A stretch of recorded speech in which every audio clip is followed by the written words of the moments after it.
그 잘 아는 선배님이 한 분 계신데, 그 선배 목사님이 그 유명한 법사님을 알고 있는 그런 이야기를 해 주었습니다. 그 법사님이 노래를 참 잘해서 찬송가도 부르고 복음성가도 부르고, 그리고 이 기독교에 관심이 많아서 기독교 모임에도 참여했다고 합니다. 그래서 기독교 모임에 참여해서 뭐 이런저런 활동들을 하다가 우리 교회에서 모이면은 꼭 마지막에 기도를 하잖아요. 그래서 법사님도 거기서 기도를 하는 것을 보게 되었다고 합니다. 그래서 법사님이 보통 우리 신앙인들처럼 기도하는 사람들처럼 이렇게 기도를 제법 잘하는 것이 계속 신경 쓰여서 어떻게 기도하는지 이렇게 귀 기울여서 듣고 있었는데, 마지막에 예수님 이름으로 기도합니다, 아멘하고 끝나는 거예요. 너무 신기하지 않으세요? 그래서 너무 신기한 것을 이 목사님만 그렇게 생각한 것이 아니라 주변에 있는 사람들도 그렇게 생각을 했다고 합니다. 그래서 물어봤다고 하는데요. 스님, 예수님 이름으로 기도합니다, 아멘, 이렇게 기도한 거 맞아요? 그러니까 그 법사님이 맞아요, 저 그렇게 한 거 기독교에서는 그렇게 하는 게 공식 아닌가요? 이렇게 얘기했다고 합니다. 이렇게 기도하고 맨 마지막에 예수님 이름으로 기도합니다, 아멘, 이렇게 기도한 것이 그 법사님도 아는 기도의 공식이라는 것을 이야기하니까 주변 사람들이 막 박수치면서 맞다고, 정말 잘했다고 이렇게 칭찬하는 분위기가 이렇게 형성이 되었습니다. 그런데요, 이 선배 목사님이 그 마음 가운데 그런 생각이 들었다고 합니다. 저 법사님이 정말 예수님의 이름으로 기도한 걸까? 라는 물음이요. 예수님의 이름으로 기도한다 라는 그 정확한 의미, 그 의미는 무엇일까요? 세 가지 정도로 생각해 볼 수 있는데, 첫 번째는 예수님을 그리스도, 구원자라고 고백하는 것입니다. 첫 번째는 예수님을 나의 구원자, 그리스도라고 고백하는 것. 두 번째는요, 예수님의 이름 아니면 하나님께로 나아갈 수 없다라고 인정하는 것. 예수님의 이름으로 기도한다는 두 번째 의미가 뭐라고요? 예수님의 이름이 아니면 하나님께로 나아갈 수 없다는 것을 인정하는 것. 세 번째는 예수님 외에는 다른 어떤 것도 내 삶의 주인이 될 수 없다, 예수님만이 나의 왕이다 라고 고백하는 것. 세 번째는 뭐라고요? 예수님만이 나의 왕이다 라고 고백하는 것. 그럼 이제 물어볼 수 있습니다. 이 예수님의 이름으로 기도한다 라는 것은 우리들의 이 믿음 생활에 있어서 가장 위대한 신앙의 고백이라고 할 수 있는데요, 이런 고백 없이 예수님의 이름으로 기도합니다 라고 말로 할 수는 있는데, 그것은 고백이 아니라 말장난에 불과하다라는 것이죠. 그러면 이 법사님은 유창한 말로 기도했습니다. 그리고 맨 마지막에 예수님의 이름으로 기도합니다, 아멘까지 했습니다. 그러면 이것은 고백일까요, 아닐까요? 고백이 아니죠. 왜요? 예수님의 이름으로 기도합니다 라고 이야기했고 아멘이라고 했지만 그의 삶을 볼 때 첫 번째, 예수님을 자신의 구원자라고 그리스도라고 인정하지 않았기 때문입니다. 두 번째, 예수님의 이름 아니면 하나님 앞으로 갈 수 있는 유일한 길이라고 인정하는 삶을 살고 있지 않다라는 것입니다. 세 번째, 예수님 외에 얼마나 많은 주인을 그 법사님이 섬기고 있나요? 얼마나 많은 불상 앞에서 공을 들이고 있나요? 라는 물음이 있기 때문에 이 법사님은 말로는 예수님의 이름으로 기도합니다, 아멘 했지만 그것은 고백이 아니라 말장난이죠. 우리가 예수님의 이름으로 기도한다 라는 것이 이 말에서 끝나는 것이 아니라 마음으로 믿어 고백해야 되는 이유가 이 이야기들입니다. 왜냐하면요, 예수님의 이름에는 어마어마한 능력이 있거든요. 베드로가 그랬잖아요. 나는 은과 금은 없지만 나사렛 예수 그리스도의 이름이 있기에 그 이름을 선포함으로 너를 일으킬 수 있다라고 했잖아요. 그러한 능력이 예수님의 이름 안에 있습니다. 예수님은요, 그 빵집에서 파는 공갈빵이 아니에요. 속이 텅 비고 겉은 화려한 그런 빵이 아니라 속이 꽉 찬 충만한 하나님 안에서 누릴 수 있는 능력이라는 것이죠. 예수님의 이름, 예수님의 이름이 그런 능력이 있습니다. 예수님의 이름을 고백할 때 우리들의 삶 가운데 그런 능력이 나타나기를 소망합니다. 기도는 무엇일까요? 기도는 뭐라고요? 기도는 그렇죠. 성령님의 도우시고 예수님으로 말미암아 하나님께 나아가서 뭐 하는 거요? 기도하는 거요. 제가 말했잖아요. 손 대면 턱 하고 나와야 된다고. 기도는 뭐라고요? 도우시고 예수님으로 말미암아 하나님께 나아가서 대화하는 것. 내일도 물어보고 모레도 물어보고 이렇게 훈련하는 시간이 꼭 필요해요. 그래서 옆에 있는 분들한테 이렇게 밥 먹다가도 기도는? 이렇게 물어보시고, 대화하다가도 기도는? 이렇게 물어보시면서 서로가 서로에게 이렇게 대화하셨으면 좋겠습니다. 제가 저번 주에 목요 중보 기도반에 가서 같이 이야기를 나눴는데, 그 기도반에서 이야기하기 전에, 기도하기 전에 구호 외치고 기도하자고 이렇게 얘기했거든요. 기도는 성령님의 도우시고 예수님으로 말미암아 하나님께 나아가서 대화하는 것, 이렇게 하고 기도하자고 이렇게 얘기했어요. 우리 삶의 자리에서도 이 문장을 냉장고에 붙이고 대문 앞에 붙이고 뭐 텔레비전에도 붙이고 뭐 거울에도 붙이면서 계속해서 반복하면서 기도가 무엇인지 알아가고 새겨감이 있기를 바랍니다. 법사님처럼 유창한 말로 기도할 수 있습니다. 그리고 이 지금 이야기했던 법사님처럼 예수님의 이름으로 기도합니다, 아멘 할 수 있지만 속이 텅 빈 고백으로 남지 않기 위해서는 기도가 무엇인지를 분명하게 알아야 하는 것입니다. 우리 요한복음 15장 말씀 지금 계속해서 본문으로 잡고 읽고 있는데요, 무엇이든지 원하는 대로 구하면 이루신다라는 약속입니다. 예수님께서는 우리에게 약속하셨습니다. 무엇이든지 원하는 대로 구하면 이루겠다. 그렇게 하기 전에 두 가지 조건이 앞에 본문에 나오는데요, 그것은 뭐냐면 예수님 안에 거하고 예수님의 말이 우리 안에 거하면 무엇이든지 원하는 대로 구하면 이루시겠다라고 하셨습니다. 여기서 질문을 하나 드리려고 하는데요, 예수님 안에 어떻게 하면 거할 수 있을까요? 예수님의 말씀이 우리 안에 거한다는 것은 무엇을 의미할까요? 우리 다 예수님 안에 거하고 계신가요? 잘 모르겠어요. 그죠? 예수님의 말씀이 우리 안에 거하고 있나요? 한 3분 정도 아멘 하셨고요. 이 거한다는 의미를 알아야 합니다. 이 한글 성경에서 거한다라고 해석된 이 헬라어가 메노라는 단어인데요, 이 메노라는 단어가 쓰여질 때는 어떻게 일시적으로, 임시적으로 잠깐 거하는 것을 의미하지 않습니다. 영원히 지속적으로 계속해서 거주할 때 이 거한다라는 표현을 씁니다. 간단하게 말하면 무엇이든지 원하는 대로 구하면 이루신다라고 할 때 이 거한다, 거하다, 거해라 라는 이 의미는 예수님께 손님처럼 잠깐 있는 것을 의미하는 것이 아니라 예수님께 완전히 딱 붙어 있는 인생을 의미합니다. 밖에서 신나게 놀다가 놀이터에서 어머니가 부르면 집으로 돌아올 때를 생각해 보셨으면 좋겠습니다.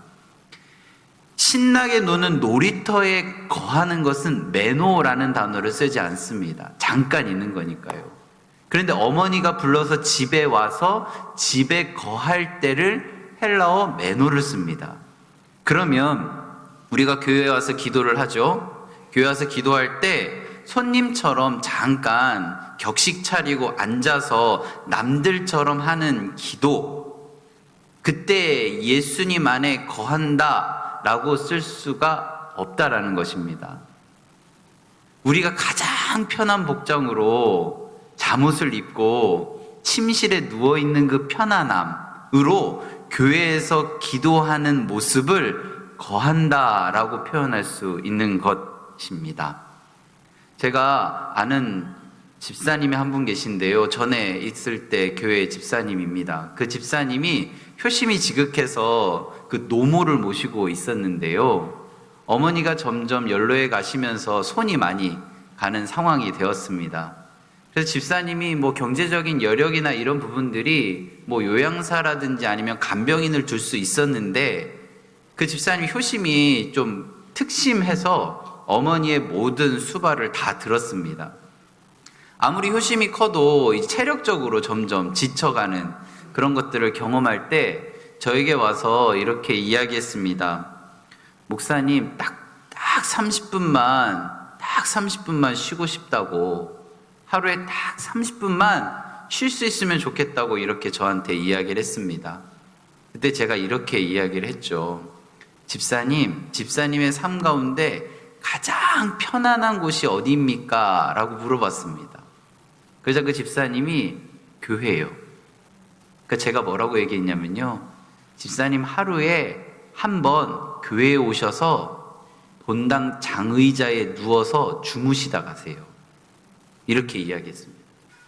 그랬더니 그 집사님이 그 다음날부터 매일 오후에 교회에 정한 시간에 와서 주무시다 가셨습니다. 그래서 이 어머니가 돌아가셨습니다. 천국 가셨죠. 그때 장례식장에서 저에게 이렇게 이야기했습니다. 목사님 그때 그렇게 대답해 주셔서 제가 숨을 쉴 수 있었다고, 감사하다고 이렇게 이야기했습니다. 오늘부터 이 자리에서 많이들 주무셨으면 좋겠습니다. 가장 편안한 자리가 교회였으면 좋겠습니다. 교회에 격식 차리고 정장 입고 멋지게 해서 와서 화장하고 이렇게 오는 것도 진짜 중요한데요. 교회에 가장 편안한 마음으로 하나님 품에서 가장 기쁜 마음으로, 행복한 마음으로 푹 쉬다 가는 것도 너무 중요한 것 같습니다. 이 장의자가 한 100개 좀 넘는 것 같은데요. 100분 정도는 주무실 수 있어요. 와서 푹 쉬다 가셨으면 좋겠습니다. 쉬면서 기도하면서 하나님이 주시는 그 편안함을 우리 강례교회의 본당에서 누리시면서 아, 교회 오길 참 잘했다 라는 마음이 기도로 이어지기를 바랍니다. 마태복음 11장 28절에 수고하고 무거운 짐진 자들아 다 내게로 오라 내가 너희를 쉬게 하리라 말씀하신 그 하나님이 오늘 우리 이 자리에 계심을 잊지 않으시기 바랍니다. 우리 찬송가 413장 1절 찬양 우리 이렇게 많이 찬양하죠. 내 평생에 가는 길 순탄하여 늘 잔잔한 강 같든지 큰 풍파로 무섭고 어렵든지 나의 영혼은 늘 편하다. 내 영혼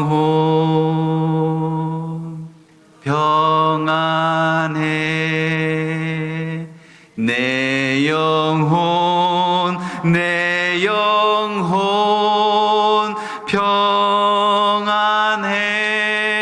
평안해. 이게요 기도의 참맛입니다. 기도하고 나면 마음이 편안해지고 기도하고 나면 알 수 없는 내 마음 가운데 안식이 느껴지는 것. 내 삶이 평안하든 잔잔하든 풍파치는 것 같은 소용돌이치든 이런 모든 것들이 다 기도 제목되어 하나님께 올려드려질 때 하나님께서 우리들에게 평안함으로 응답하시는 줄로 믿습니다. 우리는 기도의 전제에 대해서 3가지를 함께 보았는데요. 첫 번째, 기도의 전제는 인간은 결핍한 존재라는 것입니다. 모두가 다 기도한다라는 것을 우리가 함께 배웠고요. 그때 그 늘 부족함을 하나님 앞에서 구하는 것, 그것이 옳다라는 이야기를 하였습니다. 두 번째 전제는 하나님은 전능하시다라는 이야기를 함께 나누었습니다. 우리가 기도해야 할 대상은 인간의 한계를 뛰어넘는 하나님, 그 하나님은 전능하시다라는 것이죠. 전능에도 두 가지가 있다고 말씀을 드렸는데, 첫 번째는 모든 것을 할 수 있는 천지 만물을 창조하신 전능하신 하나님, 그리고 십자가의 대속의 고통을 오롯이 받아내신 의도적으로 무능함을 보이신 십자가의 대속의 은혜를 보이신 무능함의 모습을 보이신 전능한 하나님의 이야기를 함께 보았습니다. 그래서 우리가 기도한다라는 것은 하나님께서 주시지 않아도 그럴 만한 이유가 있겠지라고 여기는 마음으로 기도하는 것. 세 번째는 하나님은 반드시 응답하신다라고 우리가 함께 배웠습니다. 그렇게 해라라고 하는 yes, 그리고 두 번째 안 된다 no, 그리고 기다려라 하는 wait, 이렇게 세 가지의 방법으로 우리들에게 응답하시는 하나님. 우리가 기도의 정의를 생각해 보면 대화라고 했잖아요. 그럼 하나님께서 응답하셨으니까 우리도 응답해야겠죠. 첫 번째는 어떻게 응답하냐면 받아들임. 하나님께서 그렇게 응답하신 이유가 있겠지라고 받아들임. 두 번째는 받아들인 후에 어떻게 하라고요? 감사하고 찬양하고. 그 다음에 마지막으로 하나님이 주신 마음으로 행하고 최선을 다하는 것. 이러한 전제를 가지고 우리가 함께 기도하며 나아가야 하는데요. 여기서 우리는 중요한 것을 이제 물으려고 합니다. 기도를 왜 할까? 우리는 기도를 왜 할까? 기도의 목적에 대한 이야기를 좀 나눠보려고 하는데요. 가장 첫 번째로 우리가 기도하는 이유는 무엇이냐면 얻기 위해입니다. 무언가를 얻기 위해서요. 기도를 한다는 것은 무언가를 얻기 위함이라는 거죠. 기도를 잘 생각해 보면 우리 기도의 전제도 나왔는데 우리는 결핍한 존재입니다. 그래서 그 결핍을 채우기 위해서 기도하죠. 그것은 뭐냐면 얻기 위함입니다. 자, 그러면 묻겠습니다. 우리는 하나님께 뭘 달라고 이렇게 이야기하는 기도는 옳은 기도일까요? 아닐까요? 그렇게 기도들 안 하세요?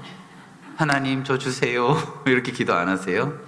그 기도가 옳은지 그른지를 묻는 겁니다. 그렇게 해도 기도해도 될까요? 안 될까요? 네? 되죠. 기도해도 돼요. 그렇게 기도해도 된다고요. 우리가 필요한 거, 우린 결핍한 존재이기 때문에 하나님 그 결핍을 하나님 채워주세요라고 기도해도 됩니다. 예수님께서 우리들에게 알려주신 기도가 주기도문이잖아요. 그 주기도문에 이 주세요라는 기도가 있을까요? 없을까요? 있어요. 우리가 그 부분을 한번 읽어보려고 하는데 마태복음 6장 11절에서 13절 말씀입니다. 우리 함께 읽어보겠습니다. 오늘 우리에게 일용할 양식을 주시옵고 우리가 우리에게 죄진 자를 사하여 준 것 같이 우리 죄를 사하여 주시옵고 우리를 시험에 들게 하지 마시옵고 다만 악에서 구하시옵소서. 이거 달라는 기도거든요. 그 중에서 우리 일용할 양식을 주시옵고 라는 부분이 지금 우리가 많이 하는 기도입니다. 소위 말해서 하나님 밥 주세요 이거잖아요. 하루 밥 주세요 라는 기도. 이 일용할 양식이라는 표현이 중요합니다. 이 일용할 양식은 많이 주세요, 더 주세요 라는 의미가 아니고 일용할, 오늘 하루 먹을 만큼의 양식을 주세요 라는 겁니다. 이게 우리의 기도의 방향을 잘 잡아가는 데에 키가 되는 기도거든요. 그러니까 우리가 기도할 때 늘 경계해야 되는 것이 하나님 내가 더 주세요라는 이 기도 속에 내 마음 가운데 있는 탐욕이 담겨져 있지는 않은지를 기도해야 합니다. 우리가 재산을 늘려가는 기도를 할 수 있습니다. 그리고 우리가 뭔가 내 삶의 범위를 확장하는 것에 대한 기도를 할 수 있습니다. 그런데 그 마음 가운데 그 중심에 하나님께 영광을 올리기 위한 기도가 아니라 나 중심에 내 모습을 세워가려는 기도는 아닌가라고 생각해 보아야 합니다. 우리 스스로 한번 대답해 보셨으면 좋겠습니다. 우리가 정말 부족한 것이 돈일까요? 우리가 진짜 부족한 것이 권력일까요? 지식일까요? 아닙니다. 우리가 돈이 없어도 됩니다. 우리는 사실 권력이 없어도 됩니다. 우리는 지식이 없어도 됩니다. 왜요? 우리가 가장 중요하게 하나님께 구해야 되는 것은 예수님의 이름이기 때문입니다. 아까 설교 시작할 때 베드로가 그랬잖아요. 나에게는 은과 금은 없지만 예수님의 이름이 있다고. 세상에 가서 우리가 선포해야 되는 그 한마디가 나는 그래 은과 금 없어. 나 지식 없어. 권력 없어. 그런데 나에게는 예수님의 이름이 있어. 나는 이 고백이요. 세상은 점점 어두워져 가고 세상의 그 두려움 속에 우리에게 무언가를 많이 가져야 된다라고 이야기하지만 아니요. 우리가 해야 될 것은 예수님의 이름이 내 안에 있는 것입니다.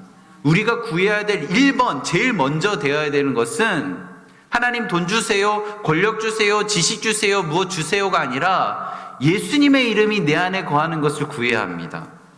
그래서 우리는 정확하게 하나님 앞에 기도할 수는 없지만 그런 마음으로 하나님 주세요라고 하는 마음 가운데 선포가 함께 이어져 가야 하는데요. 그래, 난 돈 없어. 나 명예도 없어. 그러나 나에게 있는 것이 한 가지가 있는데 그것이 무엇이냐면 예수님의 이름이다. 예수님의 그 위대한 이름이 내 안에 있다. 그 특별한 이름이 내 안에 있다. 무릎 꿇고 나아갈 능력의 이름, 예수님의 이름이 내 안에 있다 라고 선포하는 것이죠. 그리고 이렇게 기도하셨으면 좋겠습니다. 주님, 먼저 내가 예수님의 이름 앞에 무릎 꿇게 하시고 예수님의 이름으로 일어서게 하옵소서. 예수님의 이름으로 무릎 꿇게 하시고 예수님의 이름으로 일어나게 하소서.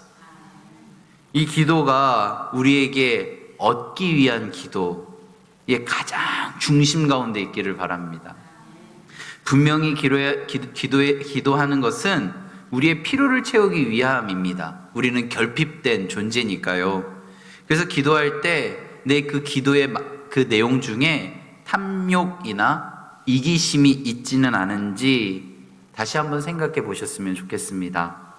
우리가 두 번째 기도의 목적은요, 되기 위함입니다. 무언가 되기 위함이요. 우리가 기도하는 내용들을 보면 하나님 저 이거 되고 싶어요. 저도 기도했잖아요. 하나님 저 강내교회 담임 목사 되고 싶어요. 이렇게 기도했다고. 저 기도했어요. 한 달 동안요. 엄청 열심히요. 매일이요. 매일. 그렇게 기도들 하지 않으세요?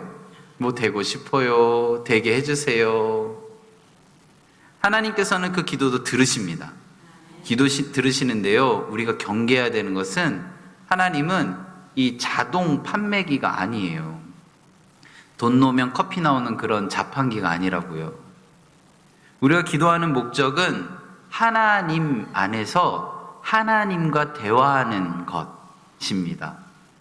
대화하면요, 우리가 돼야 하는 것이 뭐냐면 예수님이라면 어떻게 하셨을까를 생각하면서 이 세상 속에서 작은 예수가 되는 것을 바라는 것입니다. 우리가 되기 위한 것을 많이 얘기하죠. 하나님 저 이거 되고 싶어요. 이거 되고 싶어요 하는데 그 끝이 뭐냐면 하나님 제가 세상에서 작은 예수로 살아가는 삶이 되고 싶어요 라고 기도하는 것입니다. 사실 우리는 작은 예수로 살아갈 수 없죠. 죄인이니까요. 우리들 안에 있는 여러 가지 부족함과 연약함이 있어서 우리는 사실 작은 예수로 살아갈 수 없는데 기도하며 대화함으로 하나님께서 그렇게 빚어져 가는 거죠. 우린 진흙이잖아요. 하나님이 빚어주시잖아요. 그래서 모든 것이 은혜, 은혜, 은혜, 한없는 은혜 이렇게 이렇게 기도하면서 찬양할 수 있는 것입니다. 기도는요, 누구보다도 많이 하는데요, 기도의 자리라는 데 다 가는데요, 보아하니 방언으로 유창하게 기도하는데요, 그의 모습 속에 예수님이 보이지 않는다면 얼마나 슬픈 일일까요? 앞에서 멋들어지게 진짜 기도 너무 잘하는데 그의 모습 속에 성령의 열매가 맺혀짐이 보여지지 않는다면 얼마나 마음 가운데 슬픈 일일까요? 사랑, 희락, 화평, 오래 참음, 자비, 영성, 충성, 온유, 절제, 이 9가지 열매요. 이 열매 중에 9개 열매 다 안 맺혀도 괜찮은데 한 가지라도 맺혀야 되지 않을까요? 그 성령의 열매가 우리 안에 있는지, 우리들의 모습을 보면서 예수님의 모습을 세상 사람들이 보고 있는지, 우리들의 모습을 바라보면서 비록 손가락질일지라도 어이구 예수쟁이라고 이야기를 듣고 있는지 한번 생각해 보셨으면 좋겠습니다. 우리가 하나님 되고 싶어요 라고 하는 그 마지막에 예수님이라면 어떻게 생각하셨을까를 생각하며 예수님 닮아가는 작은 예수로 살아가는 모습이 이 기도 속에 나타나야 하는 것입니다. 우리가 기도할 때 그 목적, 계속 반복해서 하는 그 목적, 예수님이라면 어떻게 하셨을까? 예수님이라면 어떻게 하셨을까? 예수님이라면 어떻게 하셨을까를 되뇌이면서 하나님 어떻게 해야 돼요? 라고 묻는 그 대화. 그러다 보면 우리가 작은 예수로 세상 속에서 살아가게 됨으로 이어집니다. 마지막 세 번째는요, 하기 위해입니다. 하기 위해. 한 걸음 더 나아가서 되기 위해를 뛰어넘어서 하기 위해요. 예수님을 닮아가는 그러한 삶을 하나님께서 점점 만들어 가시는데요, 우리가 행해야 합니다. 기도의 목적, 최종 목적은 행함입니다. 행함. 만일 예수님이라면 어떻게 사셨을까를 계속 묵상하면서 작은 예수가 되어져가는 존재로 하나님께서 빚어간다면 그 존재가 완전히 변화되어지는데요, 그 삶 가운데 어쩌면 예수님이라면 어떻게 생각하셨을까를 생각하면서 작은 예수로 살아가는 우리들의 모습이 됐다면 그 모습 그대로 천국 가는 게 낫지 않을까요? 그냥 천국 가는 게 제일 좋은 것 같아요. 제일 좋은 모습이니까요. 근데 하나님은 부르시지 않으십니다. 왜냐하면 세상 속에서 그렇게 살아가라고요. 주님은 우리들의 삶 가운데 깊은 기도, 하나님을 영적으로 체험하는 것, 그리고 신비한 체험, 많은 은사들 받는 것, 그런 여러 가지 이야기들이 정말 하나님과 깊이 사귐이라고 여겨질 수 있는 우리들의 모습 속에 그렇게 살아라 라고 이야기하십니다. 부자 청년이 오잖아요. 부자 청년이 저 이거 다 지켰어요 라고 얘기할 때, 그래? 참 잘했다 칭찬하시고, 딱 한 가지가 부족한데 너의 소유를 다 팔아서 그 판 것을 이웃에게 나눠주고 다시 나에게 올래? 라고 이야기하신 그 의미가 무엇일까를 우리가 생각해 보아야 합니다. 누가복음에 보면요, 예수님께서 제자들 앞에서 하나님의 모습으로 이렇게 잠깐 변화되는 모습을 보여주신 부분이 있는데 그 부분을 한번 보겠습니다. 그 부분을 제자들이 보고 이렇게 얘기합니다. 누가복음 9장 33절 말씀입니다. 함께 읽겠습니다. 두 사람이 떠날 때에 베드로가 예수께 여짜오되 주여 우리가 여기 있는 것이 좋사오니 우리가 초막셋을 짓되 하나는 주를 위하여 하나는 모세를 위하여 하나는 엘리야를 위하여 하사이다 하되 자기가 하는 말을 자기도 알지 못하더라. 예수님의 모습이 하나님의 모습으로 싹 바뀐 거예요. 그리고 옆에 엘리야도 있고 모세도 있는 모습을 제자들이 본 겁니다. 근데 제자들이 이렇게 얘기한 거예요. 이거 너무 좋다. 너무 좋다. 주님, 여기 있는 게 너무나도 좋은 것 같아요. 우리 여기 있었으면 좋겠는데요. 저희들이 초막셋을 짓고요. 이렇게 할게요. 여기 있읍시다. 이렇게 얘기합니다. 그때 예수님 어떻게 하셨냐면요. 누가복음 9장 37절 말씀 함께 읽겠습니다. 이튿날 산에서 내려오시니 큰 무리가 맞을세. 예수님께서는 그곳에 있지 않고 내려오십니다. 그곳에 있지 않고 내려오셔서 하나님께서 주신 사명을 감당하시는 모습을 보여주십니다. 세상 속에서 하나님의 사람답게 행하는 것, 굉장히 중요한 기도 목적입니다. 기도는 무언가를 행하기 위함이라는 것을 기억하셨으면 좋겠습니다. 기도하면서 하나님이 주신 그 마음을 세상 속에서 풀어내고 전하는 것이 기도의 진짜 목적이라는 것을 우리가 기억해야 합니다. 누가복음 22장 44절에서는요, 예수님께서 감람산 십자가에 달려 돌아가시기 직전에 기도하시는 모습을 담아내고 있는데요. 우리 22장 44절 함께 읽겠습니다. 예수께서 힘쓰고 애써 더욱 간절히 기도하시니 땀이 땅에 떨어지는 핏방울같이 되더라. 감람산에서 그 땀이 떨어져서 핏방울처럼 뚝뚝뚝뚝 떨어지는 그 열정으로 열심히 기도하신 모습을 묘사하고 있는데요. 그것은 무엇이냐면, 하나님, 제가 그 십자가를 잘 감당할 수 있는 저의 모습이 되게 해주십시오 라고 기도하는 거예요. 기도하는 열정이 담겨져 있습니다. 그 열정의 기도가 끝난 후에 십자가를 지시죠. 우리가 이렇게 기도해야 합니다. 열정을 담아, 하나님, 하나님의 뜻이 무엇입니까? 하나님, 저희를 통하여 하나님께서 하시고자 하시는 일이 무엇입니까? 묻고 또 물을 때 하나님이 그 감동을 주신 것을 하나님 행할 수 있는 힘을 주시옵소서, 행할 수 있는 용기를 주시옵소서, 그것을 감당할 수 있는 체력과 영적인 상태를 주님 주시옵소서. 주님이 주신다면 제가 순종하고 나아가겠습니다. 이게 기도죠. 얻기 위해 기도하셨다면 되기 위해 기도하시고요. 되기 위해 기도하셨다면 하기 위해 기도하는 우리의 그 기도의 목적, 그런 삶을 살아가는 우리가 되기를 소망합니다. 기도를 통해 필요한 것을 채우고, 기도를 통해 예수님이 어떻게 하셨을까 끝까지 묵상하는 것, 그거 너무나도 중요합니다. 그런데 더 중요한 것은 그 마음을 행하는 것이요. 실제로 그렇게 살아내는 것이요. 야고보서에 보면요, 영혼 없는 몸이 죽은 것 같이 행함 없는 믿음은 죽은 것이니라 라는 말씀이 있습니다. 행하지 않는 건요, 죽은 거예요. 기도를 행해야 하는, 기도를 할 때 우리에게 하나님이 능력을 주시는데, 기도를 행하면 그 능력을 주심을 아는데 하지 않는 건요, 죽은 신앙입니다. 항상 기뻐하라, 쉬지 말고 어떻게 하라고요? 기도하라. 쉬지 말고 기도하라. 범사에 감사하라. 이 세 개는요, 항상 같이 갑니다. 쉬지 않고 기도하면요, 항상 기뻐할 수 있고요, 범사에 감사한 삶을 살아갑니다.